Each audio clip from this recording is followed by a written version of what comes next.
বাংলাদেশে বিচারহীনতার এক কালো অধ্যায় উন্মোচিত হয়েছিল বিগত আওয়ামী ফ্যাসিস্ট সরকারের আমলে। তারা ইসলাম বিদ্বেষ এবং ইসলামী ফৌফকে কাজে লাগিয়ে সমগ্র বিশ্বের মুখে বাংলাদেশি ইসলামী ধারা তথা জামাত ইসলামের যারা কর্মী আছে তাদেরকে রাজাকারী ট্যাগ লাগিয়ে বিভিন্নভাবে কিন্তু তাদের বিচার ব্যবস্থাকে কলুষিত করেছিল বিগত ফ্যাসিস্ট আওয়ামী সরকার। এখানে তারা ওয়ার অ্যান্ড টেররের ধোয়া তুলে বিভিন্ন ইসলামপন্থী দল এবং রাজনীতির ব্যক্তিদেরকে টার্গেট করেছিল। সেই দিক থেকে বাংলাদেশে ইসলামী যে একটা রেভলিউশন তথা 1971 সালে ইসলামপন্থীদের অবদান আদতে কী ছিল সেটাকে একটা বিতর্কিত এবং কলঙ্কিত জায়গায় নিয়ে যায় বাংলাদেশ আওয়ামী লীগ।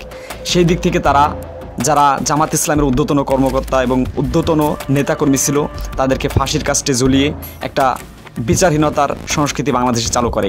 এখানে ডিরেক্ট তারা কোনো বিচার বা কোনো কার্যক্রমই তুলে ধরে নাই, বরং তারা ফাঁসির মাধ্যমে তাদেরকে ফাঁসিতে ঝুলিয়ে বিভিন্নভাবে হেনস্থা করার এবং তাদের প্রাণনাশের কার্যক্রম গ্রহণ করেছিল। সেই দিক থেকে শাহবাগী ওই আন্দোলন থেকে এই ধরনের আওয়াজ তুলে ধরা হয়।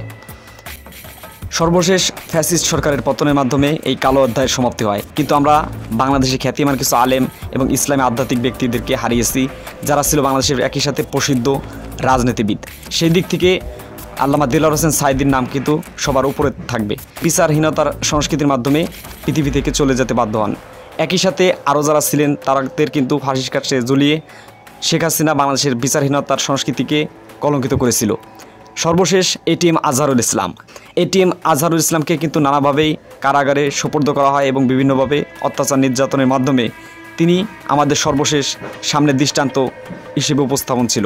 এবং একই সাথে তাকে ছেড়ে দেওয়া বা তার আপিলের রিট শুনানির মাধ্যমে বাংলাদেশের মানুষের বুকে এক বিরাট আনন্দ এবং অভিভূতির সৃষ্টি হয়, যেটা সম্ভব হয় একমাত্র জুলাই গণঅভ্যুত্থানের পরেই বলা যায়। এখনও কিছু ব্যক্তিত্ব যারা আওয়ামী লীগের আমলে অত্যাচার এবং নির্যাতিত হয়ে দেশের বাইরে চলে যেতে বাধ্য হন, তাদের মধ্যে অন্যতম একজন হচ্ছেন মৌলানা আবুল কালাম আজাদ।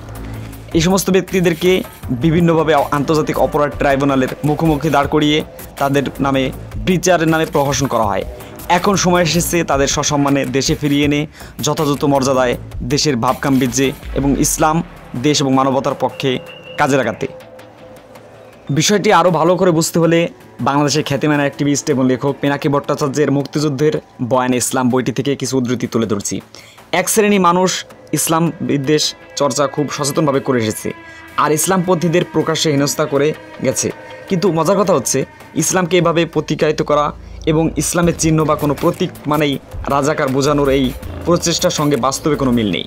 অর্থাৎ মুক্তিযুদ্ধের সময় যুদ্ধের পক্ষে সত্যিকারের তৎপরতা বা ধরা পড়া কোনো সত্যিকারের রাজাকার দেখে তা প্রতীকীয়ভাবে রাজাকার ধারণা হাজির হয়নি, চিত্রিত হয়নি, কিন্তু এটা পুরোপুরি একটা পরিকল্পিত ইসলাম বিদ্বেষ থেকেই তৈরি হয়েছে।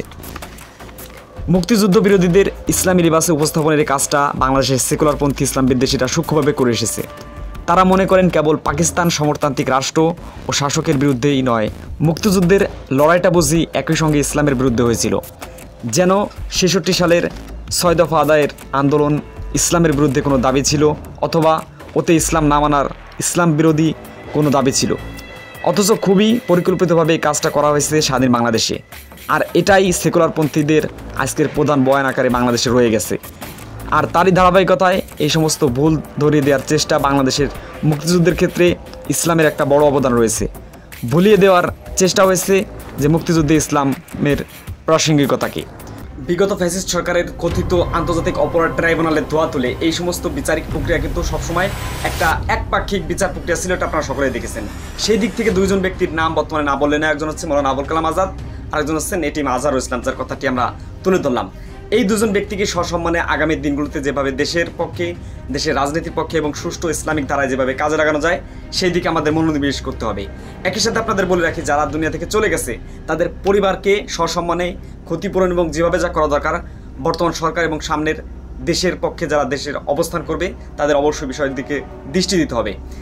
এখন কথা হচ্ছে যারা দেশের বাইরে চলে গিয়েছিল বা যে কোনোভাবে জীবনের রক্ষা পেয়েছে, একই সাথে ৭৫ বিপ্লবে যারা অংশ নিয়েছিল তাদেরও সসম্মানে দেশে এনে কীভাবে আগামী রাজনীতিতে বা দেশের পক্ষে, মানবতার পক্ষে, দশের পক্ষে কাজে লাগানো যায় সেই বিষয়ের দিকে আমাদের অবশ্যই দৃষ্টি থাকবে।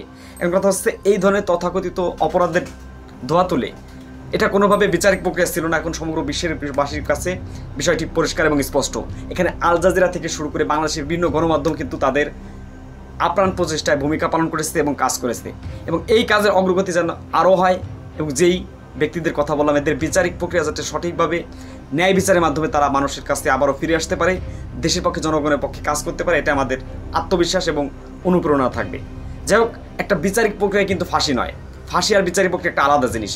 বিচারিক প্রক্রিয়ার মাধ্যমে যে কোনো কিছু হতে পারে, কিন্তু বিগত সরকার বিচারের নামে একটা প্রহসন করেছে, এটা সমগ্র বিশ্বের বাসীর বুকে এখন একটা অনন্য দৃষ্টান্তই বলা যায়। মানে অনন্ত দৃষ্টান্ত সেটা কোন ক্ষেত্রে?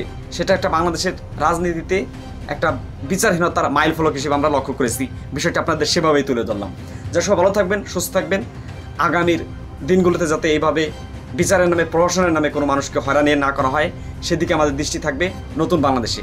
তো আপনাদের সাথে দেখা হবে নতুন আরও একটি পর্বে। আসসালামু আলাইকুম।